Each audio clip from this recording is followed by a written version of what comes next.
अस्सलाम वालेकुम। आज इस क्लास में हम पढ़ते हैं मुरक्कब नाब की इसकी और तीन अक़साम। इसमें है ताब महमल शामिल है, ताब मदबू शामिल है और मुरक्कब हाल जुल हाल शामिल है। तो पहले आते हैं मुरक्कब ताब महमल के जानिब। जिस तरह आपको पता है कि महमल लफ्ज़ की किस्म है और इसकी मानी है बेमानी, यानी वो लफ्ज़ इसका कोई मानी ना हो, बेमानी हो, ऐसे लफ्ज़ को आप महमल कहते हैं। मुरक्कब ताब महमल की तारीफ भी है कि वो मुरक्कब है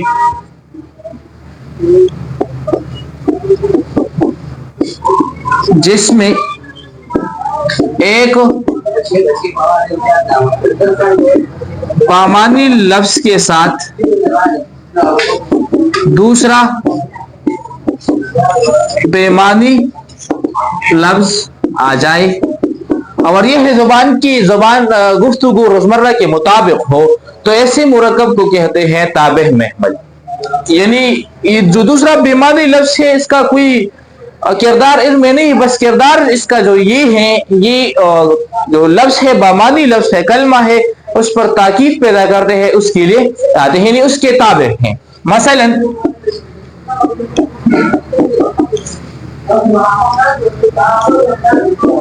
पानी वानी एक है,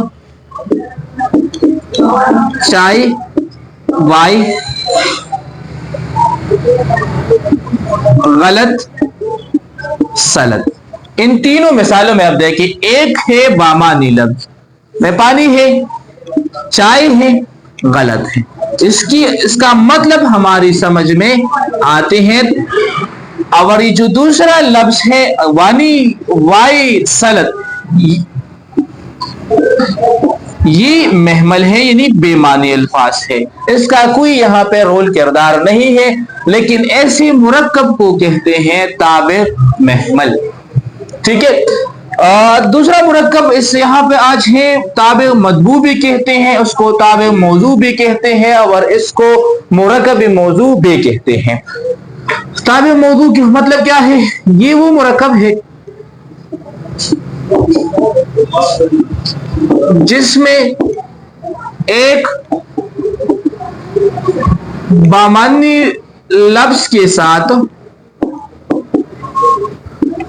दूसरा भी बामानी लफ्ज इस्तेमाल हो, लेकिन दूसरा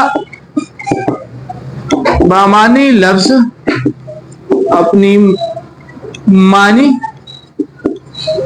नहीं देती, ये इसका कोई मतलब नहीं होता।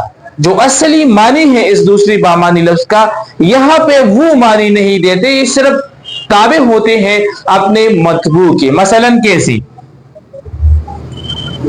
रोना धोना, चाल दाल।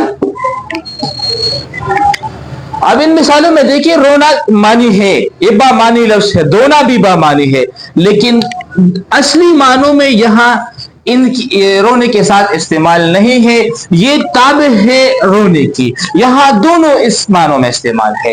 यानी असली मानो इसके कुछ और है, यानी किसी चीज को धोना, लेकिन यहाँ रोने के साथ जब ये इस्तेमाल है तो उसकी मानी भी इसके ताबे है। तो धोना इस ताबे है और रोना इसकी मतबू है। दूसरी मिसाल में भी चाल तौर तरीके मानी है, डाल की मानी है, जो लोग जंगों में इस्तेमाल करते हैं, लेकिन यहाँ पे वो मानी नहीं है, तो ये भी ताबे है और ये मदबू है, और दोनों के मिलने से मुरक्कब ताबे मदबू या ताबे मौजू या सिर्फ मुरक्कब मौजू और वजूद में आता है। आखिरी मुरक्कब है मुरक्कब हाल जुल हाल। इसके लिए जरूरी है कि हम इसमें हालिया पहचाने। इसमें हालिया वो इसम जो फाइल या मफऊल की हालत को जाहिर करे, ऐसे इसम को इसमें हालिया कहते हैं। मसलन रोता हुआ बच्चा।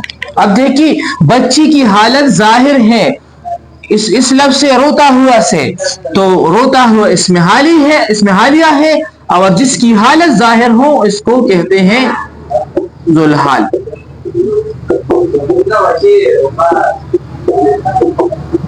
ظاہر ہو تو بچہ اس میں ذوالحال ہے. اسی طرح ہنستا ہوا چہرہ، تو چہرے کی حالت ظاہر ہے، چہرہ ذوالحال ہے، اور ہنستا ہوا حال ہے یا اس میں حالیہ ہے، اور اس سے ملنے سے مرکب حال ذوالحال وجود میں آتا ہے. تو یہ تھی مرکب ناقص کی اور 3 اقسام. آج کے لیے اتنا کافی ہے، اگلے لیکچر کے لیے ہمارے ساتھ رہیں.